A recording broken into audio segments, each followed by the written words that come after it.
EY presents AI Forward, shaping India's AI story. Hello and welcome to cnbc TV 18 and EY present AI Forward, shaping India's AI story. We bring together top banking and financial leaders to explore how generative AI is transforming India's financial services sector. From digital banking innovations to regulatory challenges, this conversation will highlight the opportunities on the road ahead for AI adoption in India's financial ecosystem. Let me introduce our panel to you. We've got with us Nitin Chugh, Deputy Managing Director and Head of Digital Banking and Transformation at State Bank of India. Also with us on the panel, Pankaj Gadgil, the MD and CEO of Aditya Birla Housing Finance Limited and the Head of Payments and Digital at Aditya Birla Capital. And Prateek Shah, Partner and National Leader Financial Services at EY India. Gentlemen, what an absolute pleasure. Thank you very, very much for joining us here.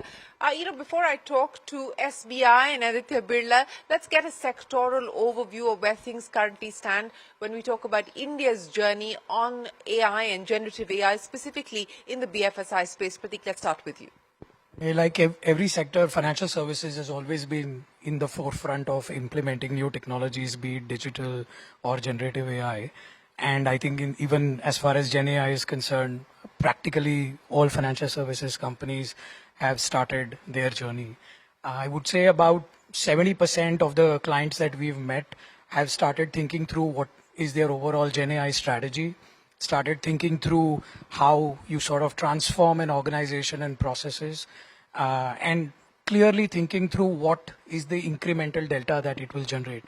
So practically this is something that most financial services companies have taken a step ahead. So it's still more or less at conversation level, and you would say adoption is still fairly nascent?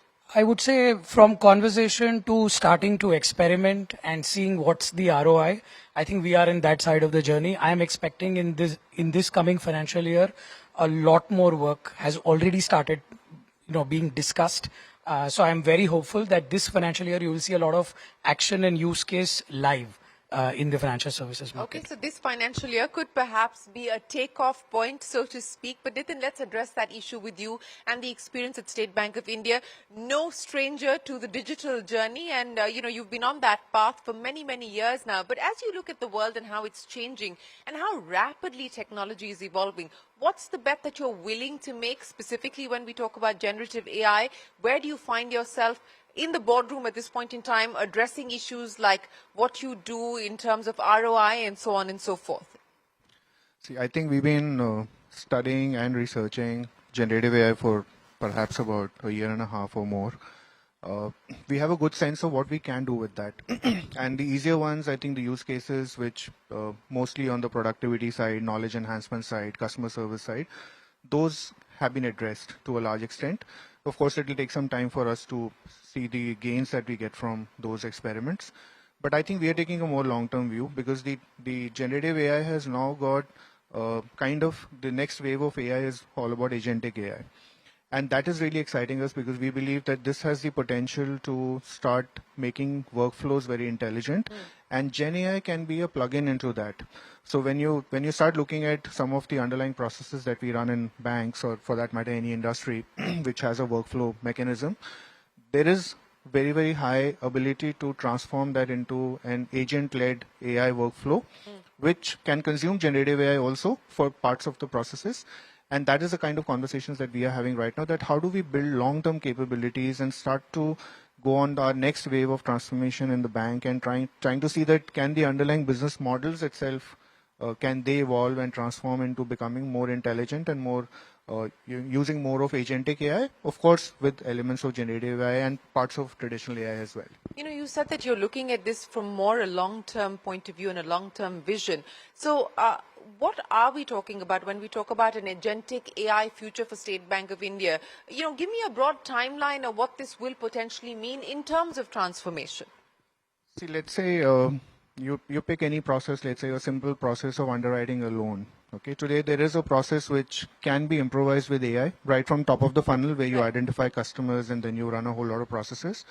But then it's still based on a rule engine which performs a certain set of actions, gives you a decision. The rule engine can be powered by traditional AI, by all means. What agentic AI can do is that it can kind of take all of this together and perform the role of an agent and complete those tasks for you, create new tasks for people who are required to be as part of the workflow. So this whole underwriting process, if you imagine on the basis of an agentic workflow, can look very different, let's say 1 year from now. So that's what we are thinking, that some of these underlying workflows that are heavily used in banks and things that really impact the experience for customers or the turnaround time, those should be the first ones to look at. And of course, some of them could be internal to us, which we may not want to expose to customers till we are very sure about what we're trying to do. This hopefully will make us not just more insightful and intelligent, but will also come to a point where, let's say, we don't even discuss turnaround time at all, because things might just happen as they come, and as they come, things flow through the pipe. Some agents are taking decisions, they are creating tasks. And of course, the logical question that comes is that what happens to people who are involved in those processes? Yes, I was going to get to that. Yeah. But then, in a bank like ours, most of us are general bankers, right? So we have this high ability to get accustomed to new roles, and upskilling obviously will happen, and people will get redeployed. But some of the repetitive tasks, some of these tasks which are more workflow driven, can easily be ported to an agentic workflow. And that, I think, is looking like far more promising to us, rather than only using generative AI, which in any case we've started to use. And so you're talking about 12 months or around that time before you actually start to see this being rolled out or being deployed. So you agree with Pratik that this could potentially be the year that we see that lift off or take off, whatever you'd like to call it? Yes, very much. And that's why I said that we've been studying and researching this space for the last year and a half or more. It took some time for us also to form our own view, because anything new that comes is very tempting. You want to try it out. The fear of missing out. And no, not just that, but it just seems like it is the panacea for every single thing that you want to solve for. But then the tech is such that it doesn't become obsolete very soon, but then something better comes very quickly. And that is happening with AI. By the week, new things are coming up. Well, let's address that question, Pankaj, with you as well. I mean, what are you hoping to solve for at this point in time? What is it that you want generative AI specifically, or agentic AI specifically, to drive in terms of outcomes within the group? So I think, alluding to what Nitin was mentioning earlier, I think we at Aditya Birla Capital, I think in our mission of making finance simple for everyone who consumes finance, because that frankly dominates even today as a sentiment. So when you do any research with consumers today, in our case, we are targeting the bullseye cohort for us essentially is the first income to first kid segment within the country, which is a very growing mass of people in the country, about 10-12 crores of population which exists in that case. So if you want to simplify finance and our journey towards it, we've launched a platform also where the tagline itself is everything finance made as simple as ABCD. That's the platform that we have kind of launched. In this journey, I think both generative and I will not kind of classify this differently, because earlier the world was digital transformation, then AI/ML, and today it is generative AI. I think when we're talking about generative AI, I think all of us are quite conversant with co-pilots earlier. Yes. And I think all of us were working on co-pilots. In my mind, I think we were the early movers, in this category. And in fact, Microsoft, one of the big techs, also recognized us as a fast mover there. Two use cases I think we solved, and I would calibrate that by saying that we have done some A/B testing around where we have used it, and in cases where we have not used it, and what is the, lift that we get, in productivity. So, first use case that I would want to speak of is a typical sales assist, right? So imagine me as a sales colleague and meeting, a customer who's getting on board for a home loan, right? Or for a loan. Yeah. I think the queries that were getting asked, to this colleague, typically, one would say, I would get back to you, and, he will not be as conversant on every single query that is being asked. The sales assist, where it was being used, by the colleague, definitely gave us a lift. A very, very simplistic, use case around this. The second use case that I would say of Copilot would be role plays, right? So when we work, on the ground, capability building is so important for young colleagues who join the team, right? And this was essentially being done through videos earlier. But today you have, we have rolled out a platform which allows our teams to do their role plays.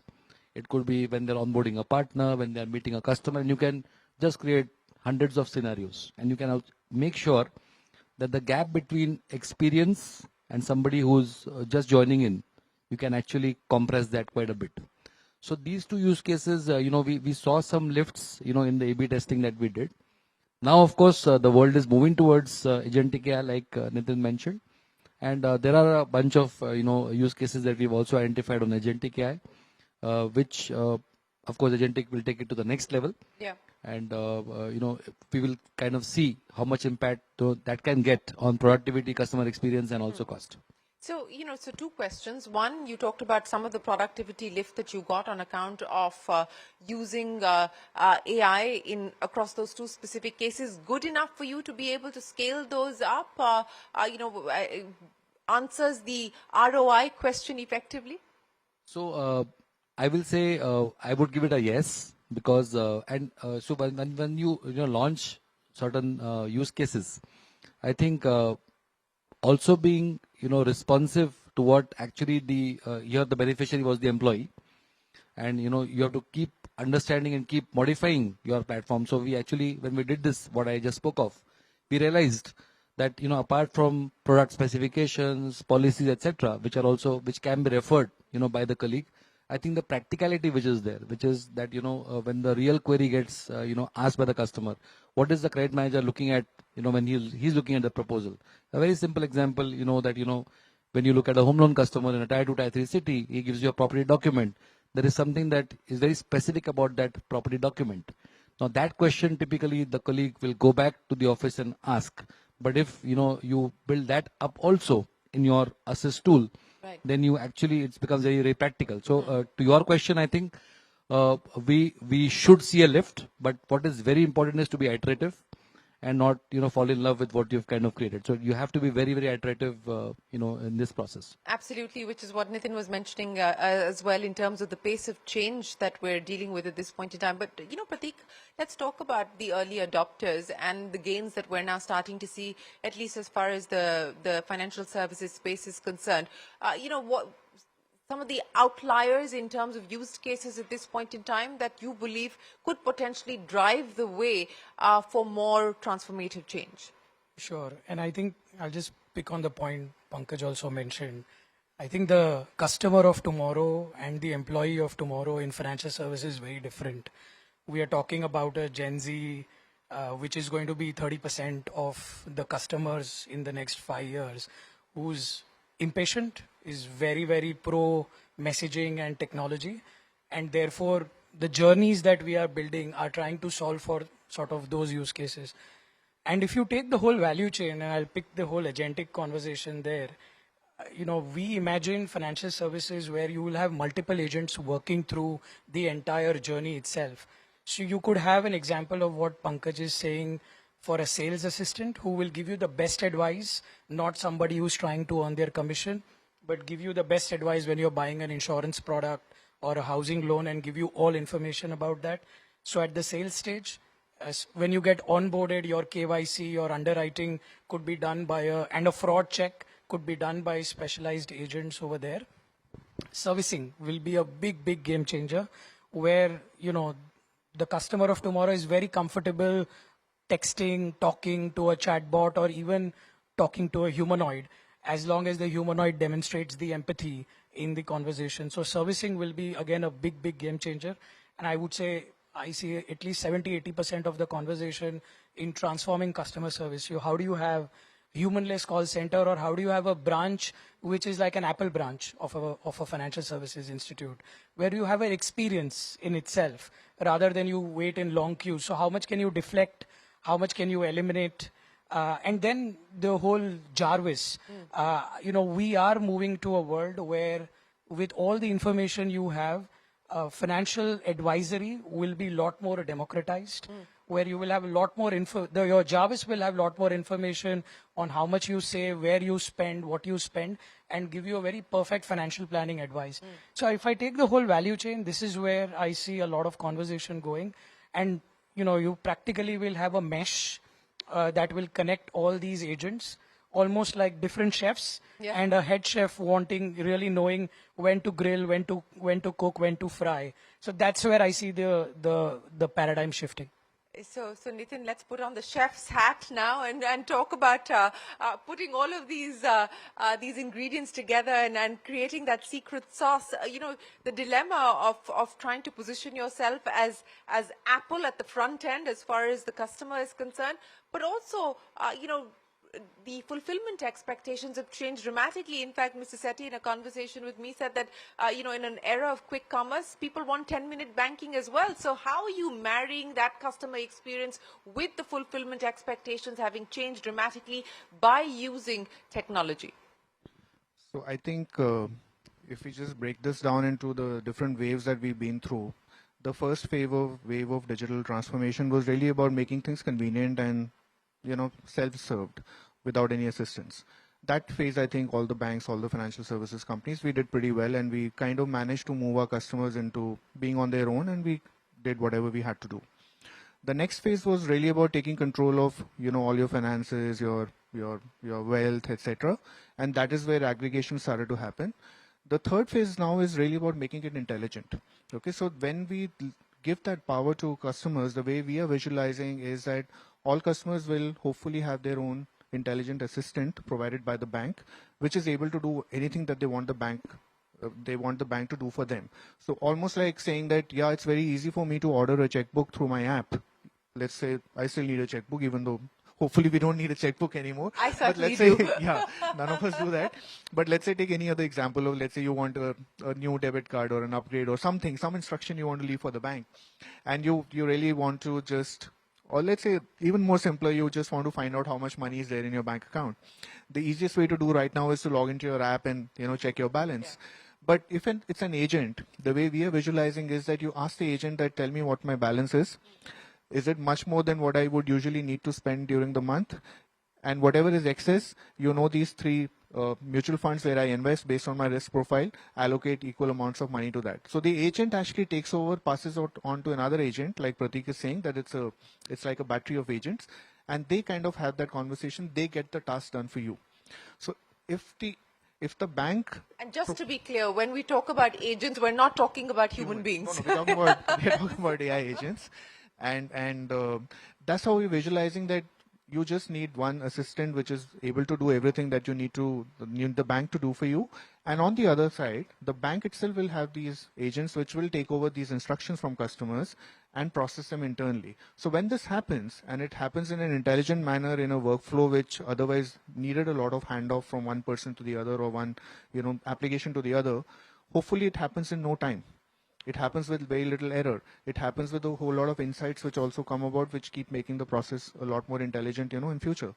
And it becomes a self-learning virtuous sort of a loop. And that's how we are visualizing that eventually when everybody and the whole ecosystem starts to function in that manner, it's like the Uber network. We have an app, the driver has an app, right? If the driver did not have an Uber app, then how do you connect with the driver? So it's almost like, you have an agent, the customer has an agent, and both of them, have the ability to converse with each other.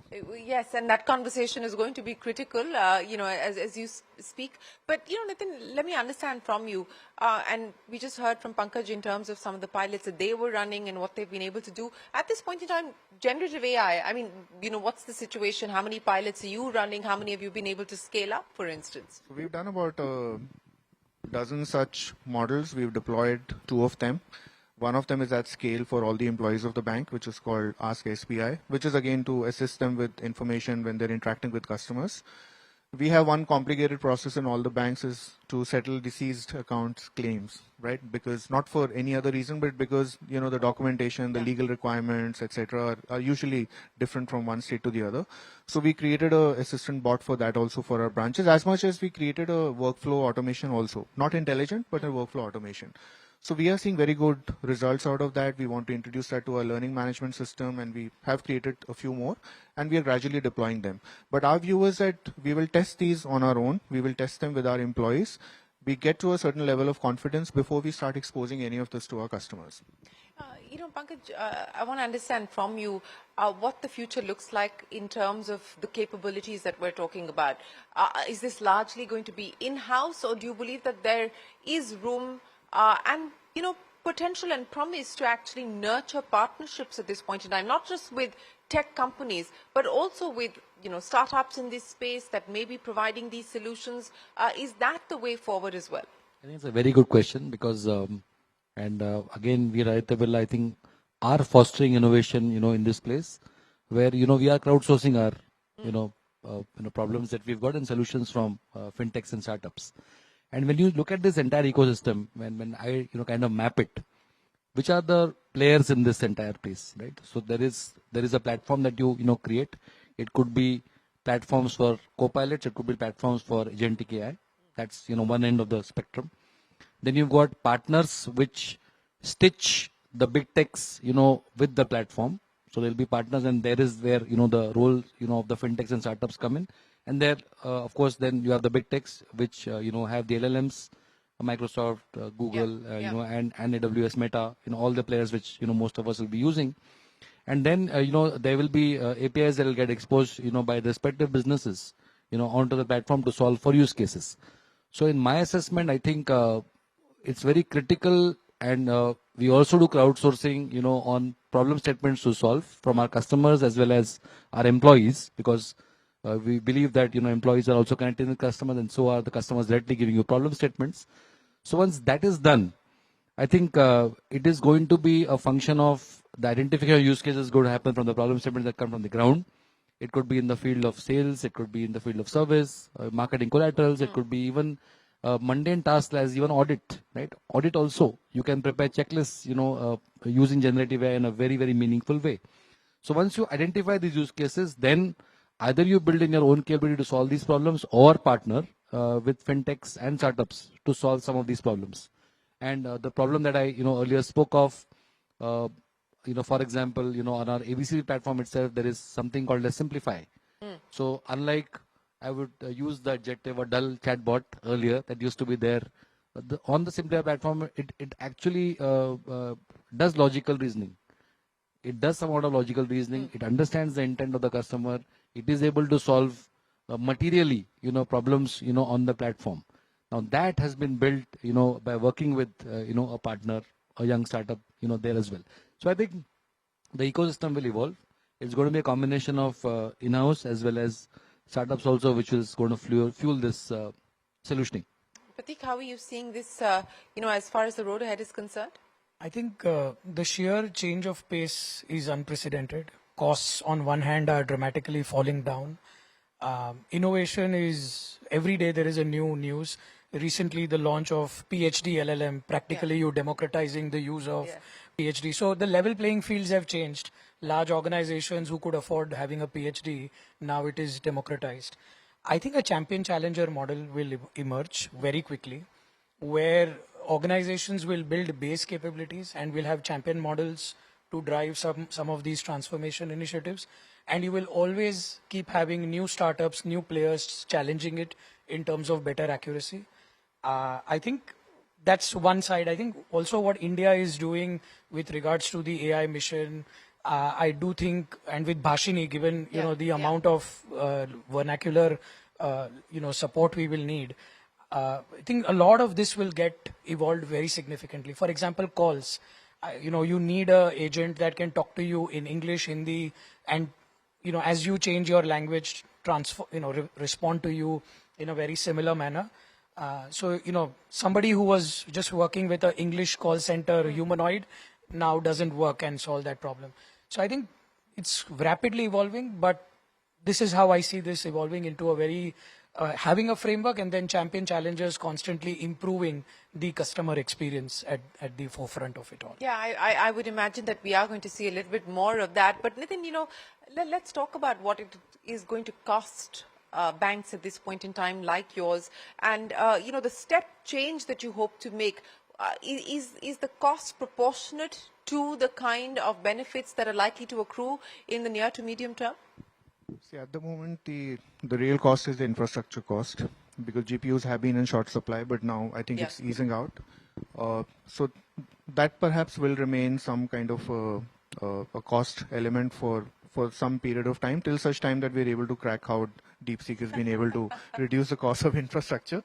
But Other than that, really speaking, if you de-layer this whole thing, you have the data layer, which Yeah. is still with the banks, and banks continue to invest in improving their data quality, data engineering, which is something that we are also doing. So it is a cost because you have to keep modernizing your data. The next level is the infrastructure layer, which today we are dependent on people who provide these GPUs. But we have been able to kind of engineer it in a way that we use partly our own private cloud and partly the public cloud and the Right. GPUs available there, and we are trying to provision there. So it is again a cost item. The next layer really is the application layer, which is the whole LLMs. So today we work with open source LLMs. The Yeah. cost, like Yeah. Prateek is saying, is obviously coming down. And hopefully enough, we will not see very costly use of LLMs till such time we have our own India-based LLMs. And then finally the use case layer comes about. So we have seen that the least cost is actually at the highest level, which is the use case, because you're just using all of this underlying. Yeah. So I think for some foreseeable future, there is going to be some outlay of cost. But I don't think it is going to be anything different from the usual tech spends that banks have. And this is again a new kind of a tech stack that we will have to, keep investing in. And certainly enough, if we are taking a long-term view of building a platform or a stack sort of a capability for the long run with all these 3, 4 layers or maybe more in future, then we will have to invest because we can't just say that, okay, I will consume the LLMs which are available for Yeah. free and I'll pay you, some little per dollar, per use a little more bit of money, and I will keep developing my use cases because all of us still want, that skill to come within the organizations. Right. And I think the last thing that I would say is that at least banks are still very, very edgy about their own data, and for the right reasons. Yes. So we would like to insource much of this model building, like the way we have done so far. So all our AI is completely insourced and in-house. We hope to be able to continue with that. So we will partner with people for the other layers, which is the infrastructure, the data engineering, wherever else. Application perhaps, yes. But I think the manifestation of all that into use cases, the development part, the usage part, I think we at least at the moment our view is that we should be able to do it on our own. Do it on your own. I think this is a larger issue that is going to face organizations, not just in the banking space, but outside of it as well. But let's talk about, your thoughts on what this could potentially mean. The moat for a bank like State Bank of India or for Aditya Birla Capital has largely been size and, your ability to be prevalent across different parts of the country and so on and so forth. So one was, of course, the size factor. But as you look at the advent and the acceleration of generative AI, agentic AI, and so on and so forth, what do you believe the moat will be for a large bank like yours? How much of a differentiator do you believe the use of technology, of generative AI specifically, is going to be for a bank like yours in the future? I mean, I don't want to overplay on the trust factor because Yeah. that is something we've earned over a long period of time, and all financial institutions have done that. And when customers use technology interfaces of a bank versus a non-bank and a bank where they trust us with their money, hopefully the trust with the technology is also higher. And therefore, we believe that that trust we will be able to retain when we offer them something, based on AI or whatever else. Therefore, that moat will always be there. But I don't think we can take that for granted because finally trust is just a foundational level, necessity. So we will have to keep improvising on the experience, and the experience is again, something is very subjective.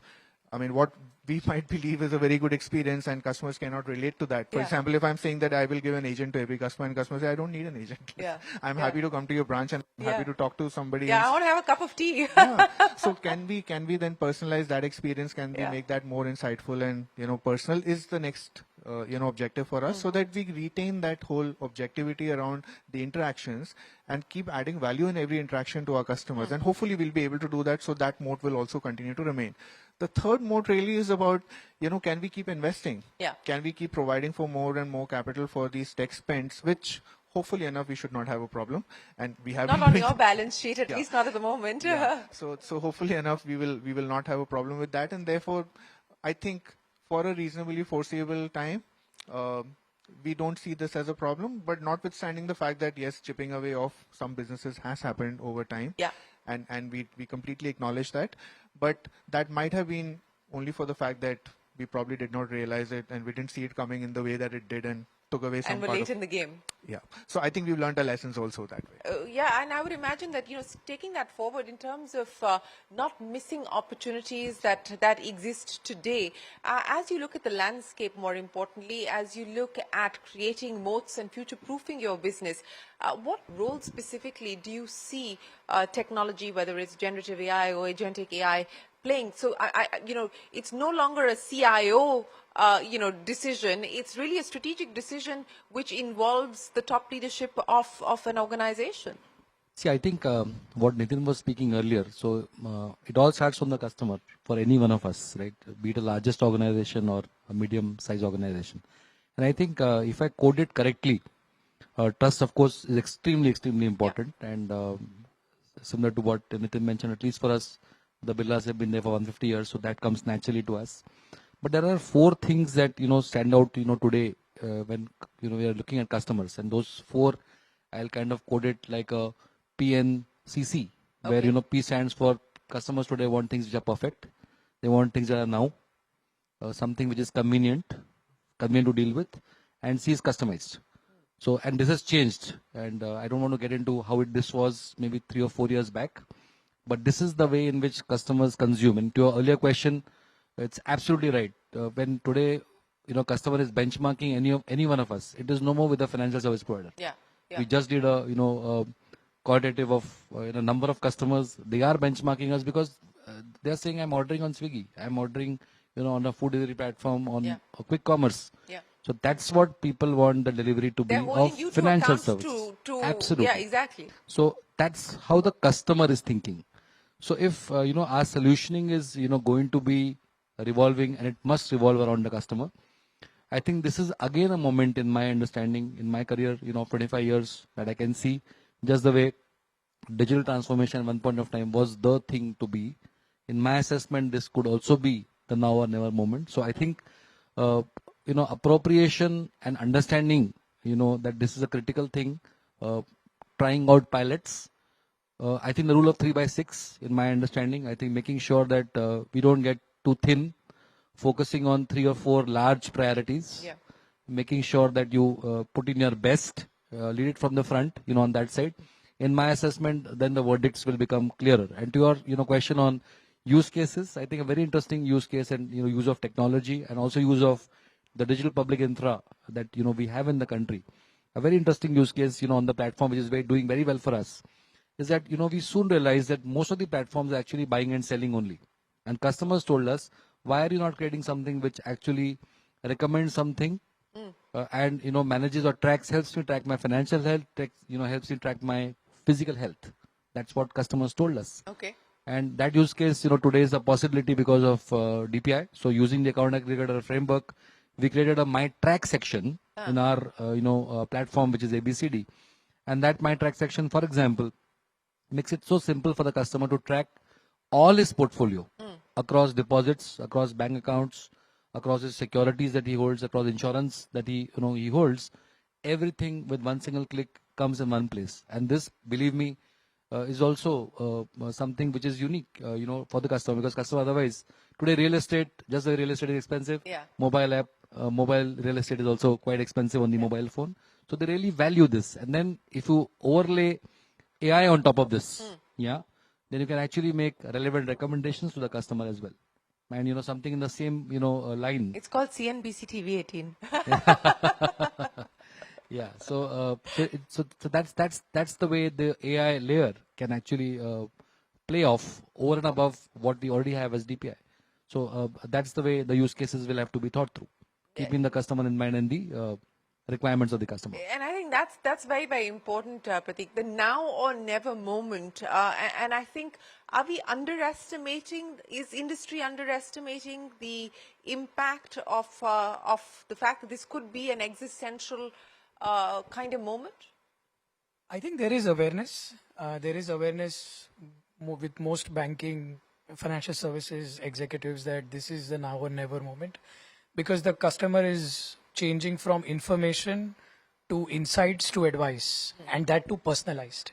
And that is why this is a now or never moment for the industry.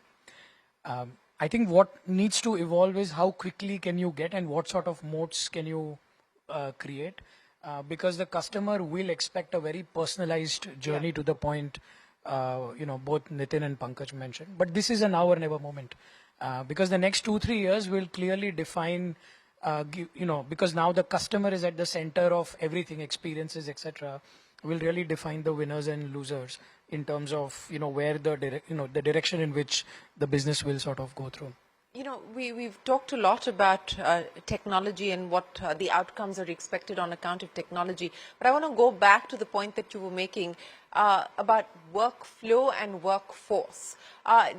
What are the changes that you've already been able to see so far as the workforce and the workflow is concerned? And how do you imagine this to change? I mean, how do you imagine it to change at the branch level? How do you imagine it to change at the back office level? What are we really talking about, both in terms of workforce as well as in terms of workflow reimagination?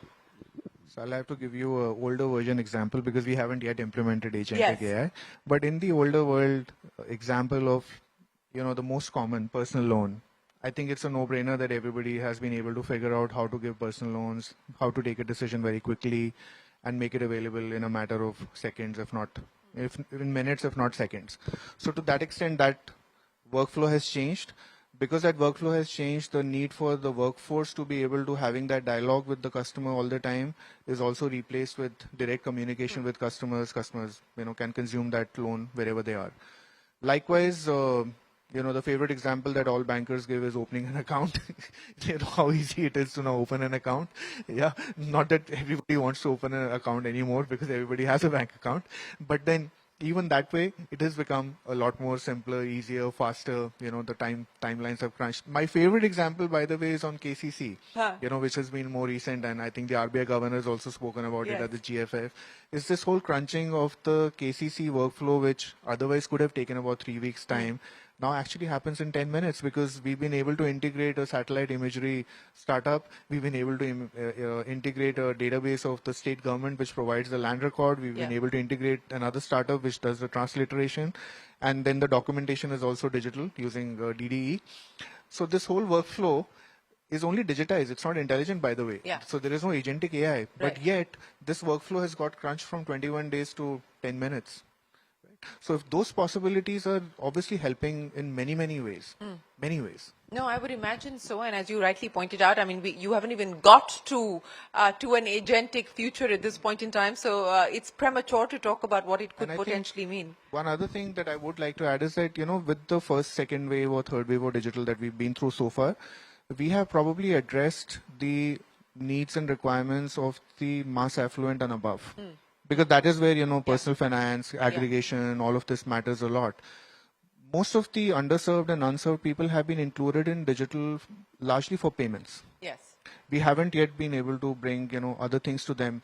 Hopefully, if we are able to provide, let's say, agents to everybody in their own language, in the way that they communicate, even if they want to do just 5 things with a bank, I think that will be the true inclusion that we would be able to achieve with something like this at scale. Absolutely. It could give financial inclusion a whole new dimension. But, Pankaj, again, just to take that point forward, how are you hiring differently, if at all, at this point in time, as you look at this agentic AI future? How are you staffing differently at this point in time, if at all? Any thoughts on that? I think the way we will hire, of course, use of technology, there also helps because, today, unlike the past, there are models that you also create for the most successful people in the team. How would they look like, right? So that's a lookalike which is possible, and that makes a difference in the way you actually hire. Yeah. And so that's a very different way of looking at how you will hire. I think to the earlier question also, I think you raised the question on how the workforce will change and how do we see. In my assessment, and this is a bit philosophical, but I feel that all of us will have more complex problems to solve.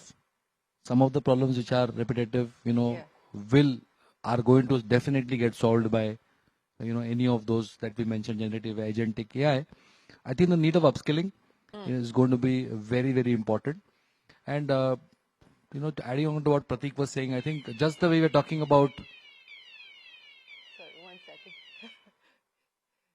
Just the way. Somebody has set off the fire alarm. Believe me, I think with languages also coming around, it's a big one. Yeah. And And if you again, look at the insights of Gen Zs that we are speaking, apart from all the four things that I mentioned, voice is also a very, very important change that we are going And to see. video. Absolutely. So if you do again, if you keep speaking to Gen Zs, if you keep speaking to that segment, nobody wants to type. So right, so that's also changing. People don't want to type. So in my assessment, upskilling very crucial. Of course, the advent of colleagues who are more conversant digitally. I don't think we have to underline that, because today that is the way people want to consume. Yeah. Loneliness is a very important virtue today. People want to watch everything on the video. Nobody wants to be told, on anything. So the world is of, calculating how many, likes did you get on the selfie. So we have to, as organizations, we have to be reflective of this, sentiment, and make sure that, we make sure that the investments in upskilling are appropriate. Of course, the advent of, colleagues in the fields of analytics, data engineering, and technology, all of us will have to, slightly overdo that to make sure that, the equilibrium is kind of set. We're talking about people. What about business models and reimagining business models as we head into this big transformation? I agree. And, what will end up happening is the workforce will end up using Gen AI in the workflow.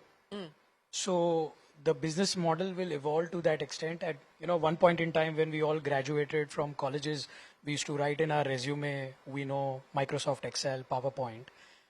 Today, nobody writes that, right? Similarly, prompt engineering is going to become so fundamental to the workforce, where they have to be using this on a day-to-day basis when they are interacting with the customers. So Gen AI is no longer limited to few folks who are developing the models or pulling together the data, but the entire business model, right from the time I'm interacting with the customer or I'm doing underwriting, the entire workforce will be significantly upskilled to use prompt engineering. And that too in a multimodal manner, which means it could be looking at video, chat, voice, or a combination of those. And that's how the journeys are going to be, where you can switch from taken your picture to pulled your information digitally to doing chat. So these three will significantly change, and that's how the business model will evolve for these sort of Gen Z. And to that point, whether these Gen Zs will want to come to a branch or they are very happy sitting in a side corner and having a conversation about a mortgage will have to be completely thought through, which is where the whole personalization will come in. Yeah. Because I can't imagine a Gen Z even wanting to go to a branch. Because waiting is not a virtue. So how do you sort of reimagine business for them, whereas some of us will be happy to walk into a branch if there is something more exciting. Sure. So, will branch become a social place for them to have a coffee and chat and do a side gig, and by the way also do banking? A lot of that will Wasn't change. that always the case, at least as far as SBI was concerned? At least, the public sector banks in general, I mean, that it was in So if many you- ways the advent of social commerce, wasn't it? Yeah, so there are different ways of looking at the same thing. Like Capital One was the first one that introduced these cafes in the US, and they kind of made it as if it's their brand, that you're walking into a cafe and not really a branch. And many other banks tried to do that. NAB did that in the Australia and New Zealand area, and some other banks also did that. But over time we realized that customers, when they come to the branch, time is at a premium. Yeah. And even doesn't matter, even if it's a customer who's coming from the microfinance segment of customers to, let's say, take a disbursement of a loan, why should they have to, come and do what they have to do? So we've been trying to say that, okay, you're most welcome into the branch. You're most welcome to have a conversation with us, and we will try and keep up with the footfalls and the demands. But do you really have to? I mean, can you not release this time and do something more productive? And people understand that. So especially people who have a daily livelihood to look at, not people who can spare and say that, okay, anyway, I have to take leave, so might as well go to the branch and, sit and chat up with people. But people whose livelihoods matter, they understand and they realize that, oh yeah, I don't have to waste a day's livelihood just because I need to make a trip to the branch. So I think we'll have that all the time. And branches have remained a place where people come and have And still conversations. relevant, yes. They're still relevant and they'll always be relevant. And that's why I think not just us, but all the banks keep adding more and more branches. Yes, absolutely, and still adding Yeah. more. But let's also talk about the other big factors: risk, cyber risk specifically at this point in time. I mean, we've seen an upsurge in fraud, digital arrests are now the new thing in this country at this point in time. As you look at making this next leap as far as the digital journey is concerned, how much of this is going to be a factor that you will have to kind of, put firewalls in place to ensure that, you grow parallelly along with, of course, risk mitigation? So the way we are looking at it is, we can't treat all customers alike. We can't believe that customers who are well evolved, even by the way, they are also getting defrauded through all kinds of new modus operandi. But for customers who are lesser evolved or lesser aware, we will need some more step up kind of risk management. So we are calling that as happy friction. You introduce something which will make the journey a little more, it'll bring some amount of friction, but then it is also going to assure. So for example, let's say a first-time user of a digital channel is trying to make a payment, and it is a payment that the system identifies as out of pattern. In normal circumstances, you will have an analyst calling you saying that, are you really making that payment, and do you want to still go ahead with it? In an intelligent way, what you can do is you can step it up and say that, okay, maybe we just need to be a little more sure. So can you do a face authentication as well? Can you? And now Aadhaar is willing to provide you that service on a use basis, and it's going to be possible. So the DPI is already there. You just need to find a way to say that, okay, which customers will need to go through that step of authentication or additional factor of authentication. So we are getting into that level of segregation to say that which customers need to be managed, over-managed, which customers are hopefully much aware. But despite that, frauds will take place because the whole keeps shifting all the time. So that is where the collaboration, the intelligence, the work with the law enforcement agencies, the ability to pre-identify and pre-score customers saying that these are more vulnerable to frauds versus others. Like in the old days, we would pick up the rural customers and say that if you are a senior citizen in a rural area, and I've done this in my previous bank, not in SBI, if you want third-party transfer, let's say you want to make online transfers, we want to be sure that you understand what you're going to do. So please come to the branch and ask for it. We will not give it to you automatically just because you are accessing internet banking. And people would complain, but they would appreciate that, yes, you are making sure that, my money is safe. So I think it's something that keeps moving all the time. More tech obviously is required. More AI is required, which is what we end up using even today. But we just have to keep getting better and better at it. Getting better and better at it, and using AI to also solve some of these problems, right? Absolutely. So, moving on from cybersecurity, in our insurance business, for example, health insurance business, I think AI, for example, is certainly helping us in identifying which claims are fraudulent in a very meaningful way, because that's a very important, yardstick when you are, admitting, claims. To your earlier point, I think in the financial services business, I think trust and security plays a very, very vital role. I think consciousness, of course, investing in the right infra. And again, to my earlier point, it has to be iterative. You can never be sure that everything on a day-on-day basis, whenever there are any breaches which happen, unfortunately, the causes of the breaches in the market, how are you ring-fenced, against those, you have to keep doing your stress testing to make sure that, you are to that extent protected. I think it's so very important. So I think in the domain of AI, in my mind, while on one side, we are looking at, all of us are looking at the pilots and scaling up. I think the right governance framework, at least, from the regulator perspective, at least, on the models that we have got, RBI anyways has set up an expectation on governance framework to be there for every model. That is, certainly going to help. I think having a clear governance framework, and also then the principles and practices that you will have within that framework, how will they operate? I think very important, creating a council, within the organization to make sure to understand which models will go through, what are the elements that will go through. I think there are a set of tools, and I must say, Pratik, and many other organizations actually have created tools which also allow you to pre-test, the biases that you may have in the model that you set. And these are very simple. 300, 400 questions that are there, and you have to, kind of do a yes, no there, and it tells you, where the bias is. And in my mind, also creating a governance for quickly killing anything which is going wrong here, because, this is something that we are learning right now. Yeah.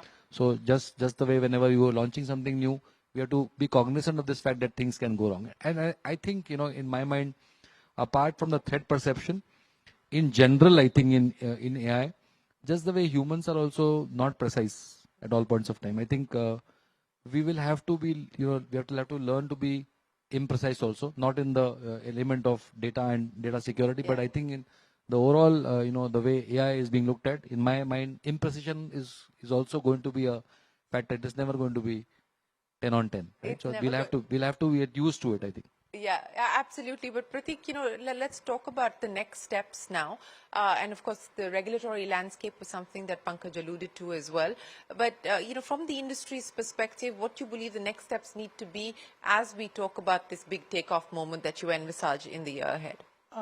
I think as next steps, an organization strategy of how you approach Gen AI rather than, a use case based approach. So, how are you sort of taking an AI first view of an organization, transforming the customer journey? So strategy becomes very important.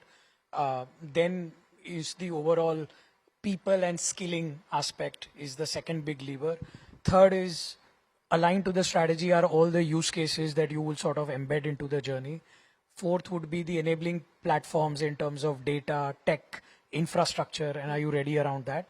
And the last component of this block is the governance. Yeah. I think it's very, very important that these 6 blocks sort of talk to each other and it becomes a board agenda, because then you are sort of holding the ROI lens, the governance lens, and taking a more strategic view rather than I think everyone has sort of understood the benefits.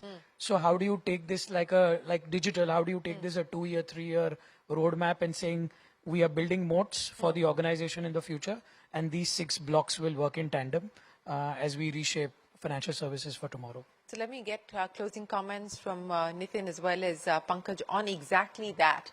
That, moving from a used case approach to moving to an AI-driven or AI-first organization, what do you believe will need to be the next steps, the crucial blocks, the priorities for the organization? Let's start with you, Nitin. So like I was saying earlier, you need multiple layers, that is on the tech side, but I think the overarching framework is the whole responsible AI framework, which we have today in SBI. We embellished that by adding ethics also to that, so it's called responsible and ethical AI framework, which is a board-approved policy for us. Now the next step for us is to automate that, because you can't run it like an offline process anymore. So we are automating that, and some of the Gen AI models that we've deployed is actually automating the responsible framework also. But outside of that, outside of technology and governance, I think the key thing really is how do you make sure that the user adoption is really the way it is intended, and there are no misfires, and it doesn't end up doing something which was completely unintended. Correct. Okay. For example, the hallucination problem of AI, or the fact that AI can actually end up misleading also if you leave it alone. So to what extent those guardrails can be brought about in an automated manner, along with ring fencing the talent, your own data, and making sure that the partnerships that we have are also equally credible and they also inspire as much trust, because finally you will have to disclose. Yeah. And you can't say that, I will not tell you the partner who I work with. When you disclose that as a listed company or otherwise as a regulated entity, the partner also needs to have that credibility to say that, yes, we do provide you with the same level of responsibility and ethics and all of that. So I think this is really where we are seeing as the next set of, pillars that we have to construct and build the next, few floors around what we are trying to see as the AI bank of future. But components wise, Which floor are you at today? so we are probably, if you visualize a 5-storied building, I think we are on floor 3 right now. Because the foundational layer. Okay, that's not bad. Yeah, 3 it's is not bad, yeah. So we have actually visualized internally as ourselves as an AI bank of the future. And there are other things also which today we are not discussing, but there are things around marketing personalization. There are things around human resources, skilling and personalizing of even training interventions. There are AI use cases of, let's say, making sure that decision making is that much more faster and intelligent. Or how do we run businesses using insight, even if it comes from traditional AI and not necessarily generative or agentic. So we are taking that measured approach to make sure that we kind of construct an AI bank of the future, which is future ready and future resistant also in a very, very nice, moty manner for the next, 2-3 decades till such time that, the technology changes completely. So Pankaj, which floor do you find yourself on? I think very similar to what Nitin said, I guess. But, Is there a lift installed, by the way? there is a lift. So I think in my mind, I think it may be one of those moments where there's a chance for the tables to change.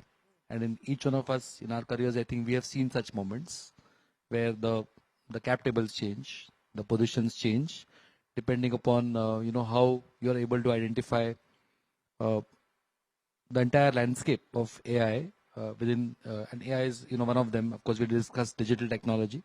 I think in my mind, I think getting the potential right of what it can lead to you. Yeah. And in my assessment, this is not going to be one of the functions that is there and you just use some pilots. I think embedding this in the core business functions. And when you see all industries and when you look at some of the companies that have gained or have made early gains, what I see of them, most of those companies actually have chosen the core business functions. They have done 3x6. They have focused on 3 or 4 large priorities and gone really deep within those priorities. So that's going to be very, very crucial. This also means the involvement from the top to get that going. It's so important.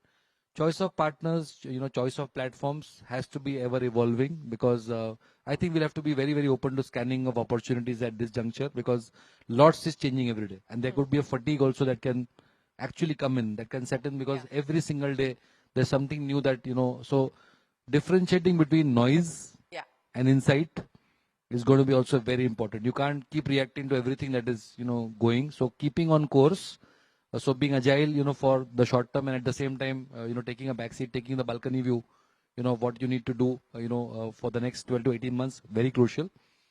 In my assessment, the last two, governance supreme, because we are all learning this at this point of time. So again, evolving on governance frameworks. And I think to sum this all up, I think we'll have to be very, very open to the constantly evolving the customer insights, that how are the customers wanting to consume, and then how is our workforce supposed to respond, and then as an organization, how do you all kind of bring it together. So that tripod, I think we'll have to keep that in mind to take this forward in a very meaningful way. Well, floors, tripods, we've got it all happening here as part of the evolution or revolution that India's financial services space is hoping to make with the advent and the use of specifically generative AI. This could perhaps be the start of the next wave of transformation. What are we, 3.0, 4.0 as part of the journey at this point in time? I would say we are just about on the threshold of 4.0. Just about on the threshold of 4.0. But as was very, very evident here from the conversation, we need to be mindful of the data. We need to ensure that the data is ready to make the move into an AI-led and an AI-driven world. We also need to nurture and foster collaborations and partnerships. But all of that, of course, is incumbent on the fact that trust is going to continue to be the driving force, is going to continue to be the glue that keeps it all together. Will the cap tables change or not? Well, we'll have the gentleman back here with us perhaps a year down the line, because as Prateek mentioned, this could be the inflection point. This could be the takeoff year as far as the use of generative AI in the BFSI space is concerned. Many, many thanks, Nitin, Pankaj and Prateek, for joining us here on the AI Forward conversation. From all of us here at CNBC TV 18 and EY, many, many thanks for joining us for this conversation. We will, of course, keep you updated on the many changes that are likely to happen. Stay tuned for more. But for now, from all of us here, goodbye and thanks for watching. EY presents AI Forward, shaping India's AI story.